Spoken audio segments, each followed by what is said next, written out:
ওনারা এই পোশাকে? শ্রী চিত্তরঞ্জন দাস মহাশয় আর ওনার স্ত্রী বাসন্তী দেবী যতীনদাদের নিজের পরিবার ভাবেন বিভা। তাই তো বালেশ্বরের ঘটনার পর ওনারা এভাবেই অসহ্য পালন করছেন।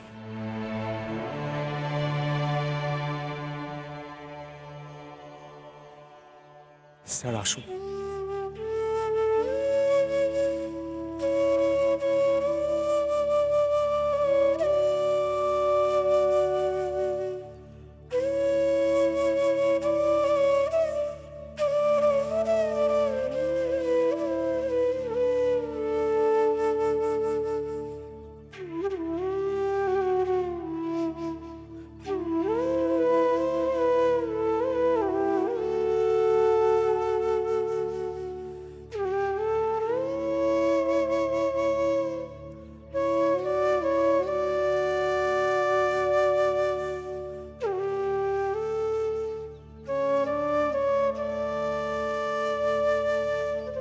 যতীনদার সাথে সাক্ষাৎ খুবই কম হয়েছে, তবুও আমরা আমাদের মতো করে যতীনদার সম্পর্কে সকলকে জানাবো।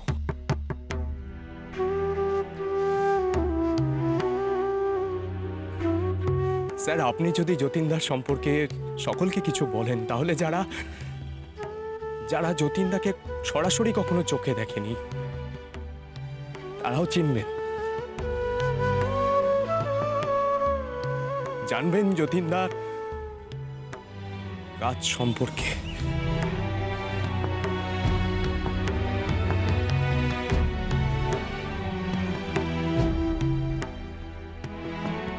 আমাদের দেশের সম্পদ আমাদের মানুষ। এই লড়াই লড়তে লড়তে যদি মানুষই মরে যায়, তাহলে তো যোদ্ধা কমে যাবে যতীন। তাই সবার আগে আমাদের নিজেদের প্রাণ রক্ষা করতে হবে।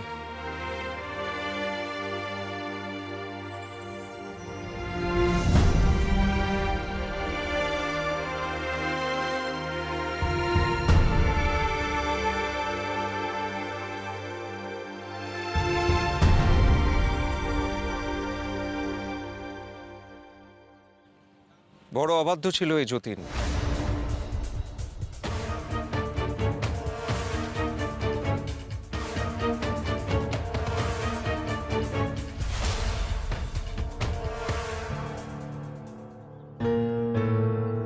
আমার কথা শুনলো না,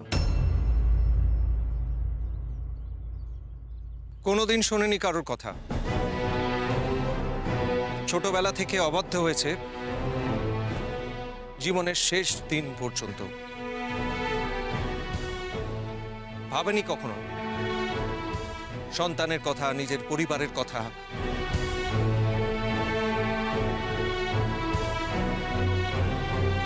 এমনকি নিজের প্রাণের কথা।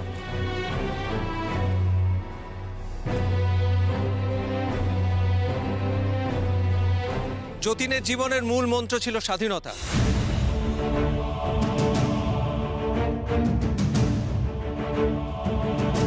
সাহস আর দেশপ্রেমের কোনোদিন অভাব হয়নি ওর।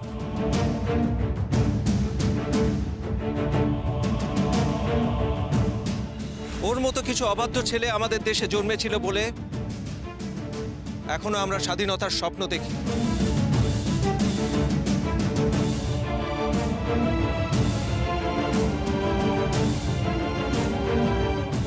যতীনের দুর্ভাগ্য, দেশকে স্বাধীন দেখে যেতে পারল না।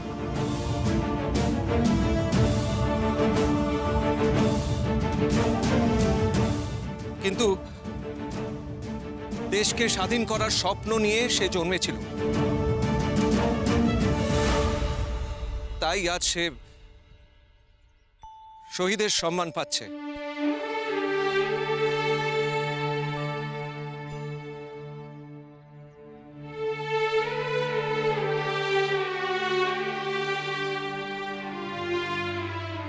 আমার বিশ্বাস ও আমাদের দেশের সকলের পরমাত্মীয়।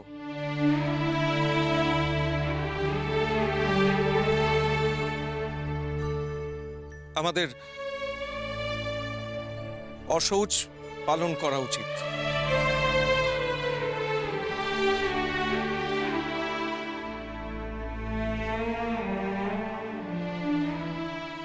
আমি মনে করি একাত্মবোধ ছাড়া দেশাত্মবোধ সম্ভব নয়।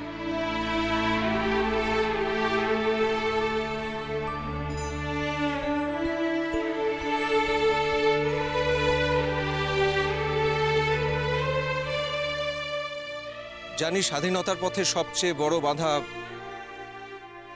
চোখের জল।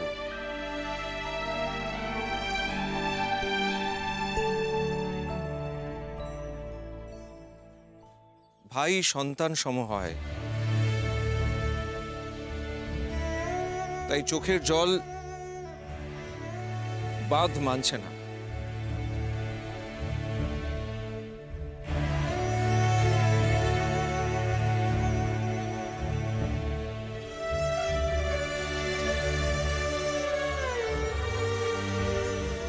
কিন্তু আমাদের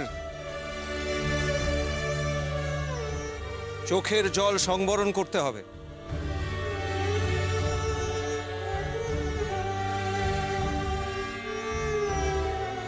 মৃত্যুর আগে যতীনকে কেউ চিনল না, এখনো কেউ কেউ ওকে ডাকাত বলে। যে স্বাধীনতা ছিনিয়ে নিতে চায় সে যদি ডাকাত হয়, তাহলে সেরকম ডাকাত দেশে দেশে ঘরে ঘরে জন্ম নিক।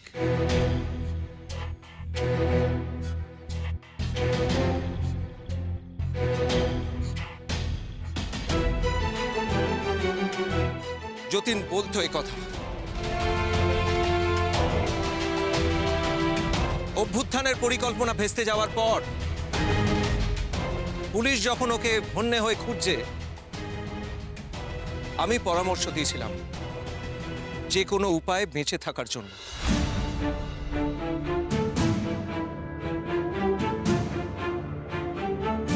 অনেক সময় মানুষ স্বদেশীদের ডাকাত বলে মনে করে,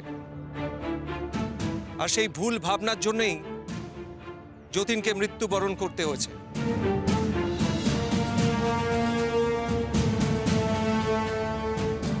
বা বলা ভালো,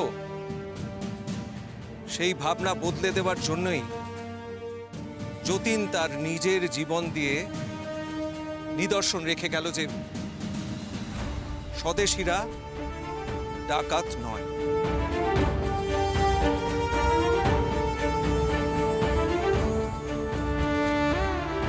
পরবর্তী প্রজন্ম যেন স্বদেশীদের ডাকাত বলে না ভুল করে।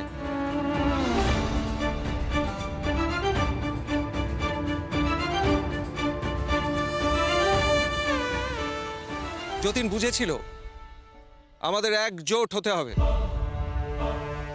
না হলে আমরা দেশীয় শক্তিতে দেশকে স্বাধীন করতে পারবো না।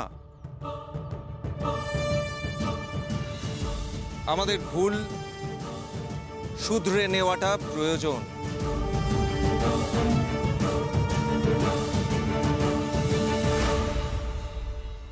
তাই যতীন অবাধ্য হলো,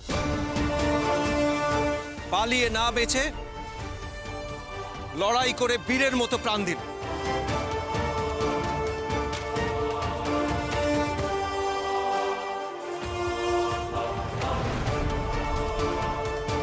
তবে কি যতীনের শহীদ হওয়াতেই বিপ্লব শেষ?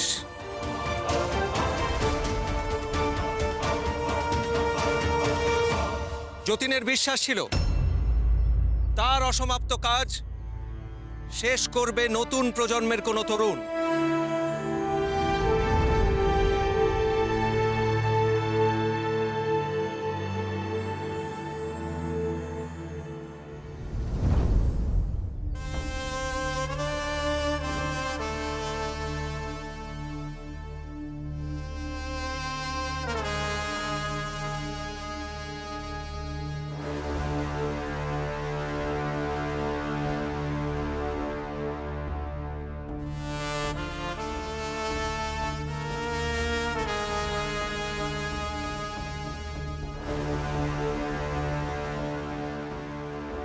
প্রিয় বন্ধু, এভাবেই আমাদের এগিয়ে যেতে হবে দেশের কাজে।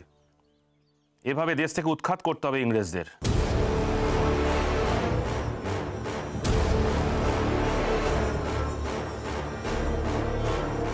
স্যার, এই কাগজগুলো যদি কোনো সাধারণ মানুষের হাতে পড়ে তাহলে ভয়ঙ্কর সর্বনাশ হয়ে যাবে। প্রতিটা ঘর থেকে স্বদেশী তৈরি হবে।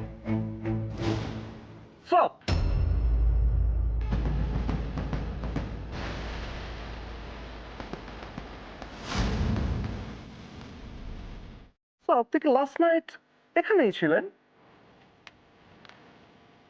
বলেশ্বর স্টেশনের নিকট তোমরা যখন এই পেপার্স গুলো খুঁজিয়া বাহির করিতে গিয়াছিলে, কেহ তোমাদের দেখতে আছে? না স্যার।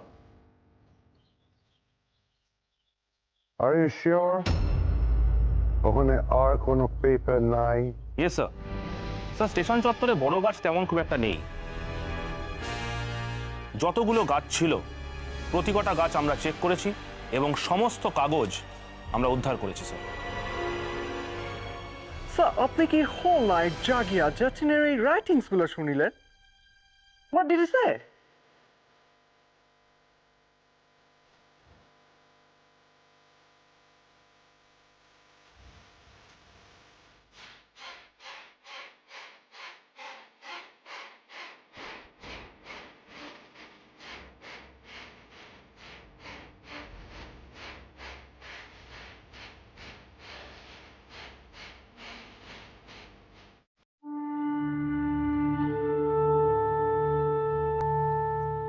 যতীন সম্পর্কে আরো কিছু বলার জন্য আমি পরের বক্তাকে আহ্বান জানাচ্ছি।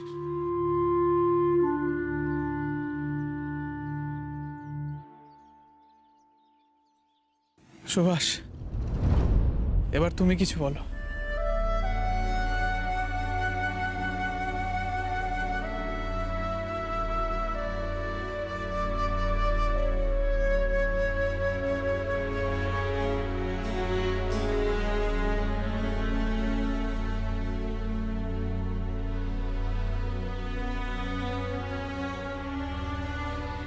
যতীনদা, আমাদের বাঘা যতীন, এই মানুষটিকে নিয়ে, এই মানুষটির কাজ দেশপ্রেম নির্ভীকতা নিয়ে বলা আমার মতো ক্ষুদ্র মানুষের সাজে না।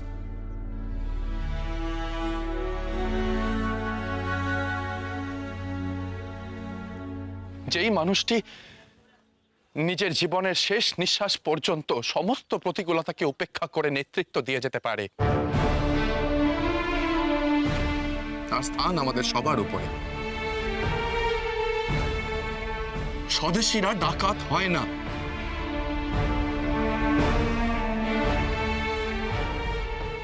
শুধুমাত্র এই কথাটা প্রমাণ করতে যে এই মানুষটা মাত্র চারজন বীর যোদ্ধাকে নিয়ে হাজার হাজার ব্রিটিশ সৈন্যের বিরুদ্ধে যুদ্ধ ঘোষণা করতে পারে, তাকে তো বীর বললেও অনেক কম বলা হয়।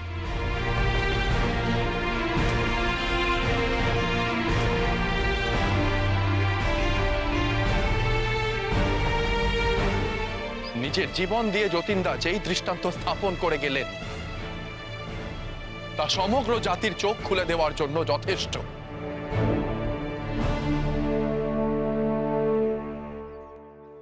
কিন্তু এই দৃষ্টান্তমূলক ঘটনা দেশের মানুষের কাছে পৌঁছে দেবে কে? কারা পৌঁছে দেবে আমাদের মধ্যে? কেউ না। তাহলে কি আবার ভবিষ্যতে কোনোদিন আমার দেশের মানুষ স্বদেশীদের ডাকাত বলে ধরিয়ে দেবে?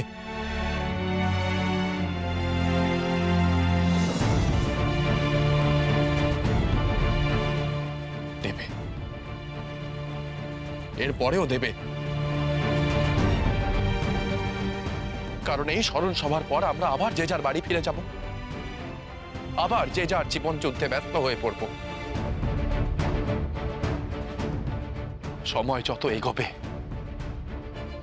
স্মৃতি ততই ফিকে হয়ে আসবে, আর সেই সাথে স্বাধীনতার আশাও ফিকে হয়ে আসবে। আর তারপর ভবিষ্যতে আবার কোনো একদিন আমার দেশের মানুষ স্বদেশীদের ডাকাত বলে ধরিয়ে দেবে, আর আমরা কিচ্ছু করতে পারবো না। আবার আমার কোনো স্বদেশী ভাই এইভাবেই পুলিশের গুলিতে প্রাণ হারাবে, আর আমরা কিচ্ছু করে উঠতে পারবো না। বড়জোর আমরা আবার একটা স্মরণ সভার আয়োজন করব।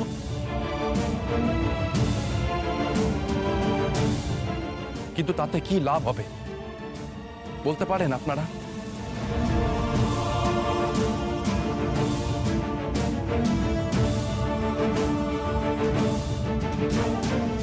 যতীনদার এই বলিদান যদি আমাদের শরীর, আমাদের মস্তিষ্ককে পীড়ন না দেয়, যদি এই ঘটনা আমাদেরকে যন্ত্রণা না দেয়, তাহলে আমাদের দেশ কোনোদিনও পরাধীনতার শৃঙ্খল থেকে মুক্ত হতে পারবে না।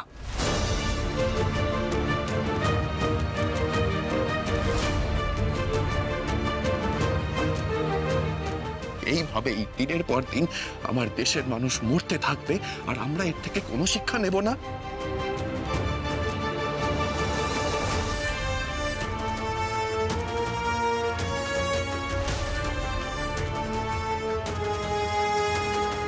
কিছুদিন আগে আমি আর হেমন্ত পরম গুরুর সন্ধানে উত্তর ভারতের রাস্তায় রাস্তায় ঘুরে বেরিয়েছি।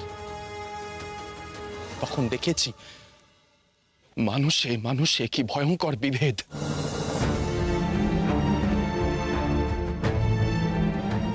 ধর্ম, জাত, পাত, ব্রাহ্মণ, অব্রাহ্মণ, এমনকি কে কি খায় সেই নিয়েও বিভেদ। এ কি?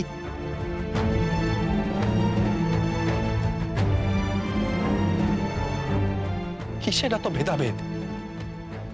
এতে তো ওই ব্রিটিশদের আরো সুবিধে হচ্ছে।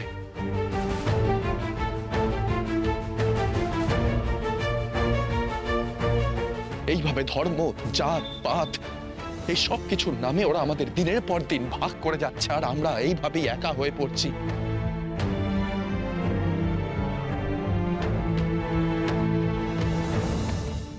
আমার মাকে আমি জিজ্ঞেস করেছিলাম, স্বাধীনতা কোন পথে আসবে মা? মা আমায় বলেছিলেন, দুর্গাপুজোর সময় প্রতিমা দর্শন করতে তো মানুষকে আমন্ত্রণ জানিয়ে ডাকতে হয় না, সকলে স্বতঃস্ফূর্তভাবে বেরিয়ে আসে। যেদিন আমার দেশের মানুষ একজোট হয়ে নিজে থেকে এই দেশকে স্বাধীন করার উদ্দেশ্য নিয়ে বেরিয়ে আসবে, সেই দিন আসবে আমাদের স্বাধীনতা।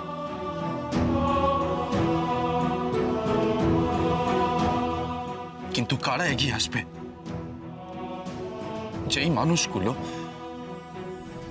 নিজেরাই ধর্ম, জাত, পাত এই সব কিছু নিয়ে বিভক্ত হয়ে রয়েছে, তারা।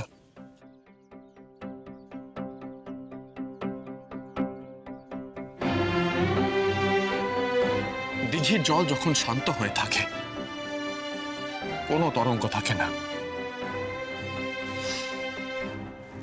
জলে ঢিল মারলেই তরঙ্গ সৃষ্টি হয়।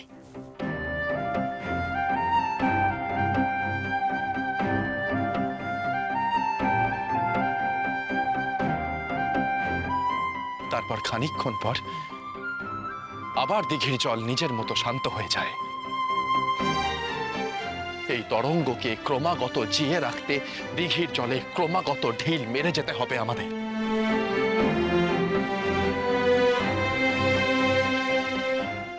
মানুষকে আরো সচেতন করতে হবে, এ দেশের মানুষকে আরো ঐক্যবদ্ধ করতে হবে আমাদের।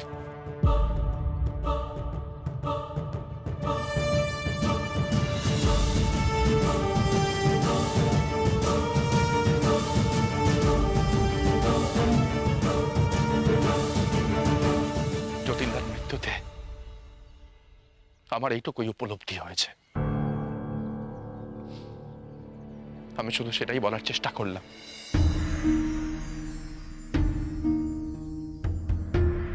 আর সব শেষে আমি একটাই কথা বলতে চাই, কি করে মাত্র 5টি হাতিয়ার 5000 হাতিয়ারের বিরুদ্ধে রুখে দাঁড়ালো।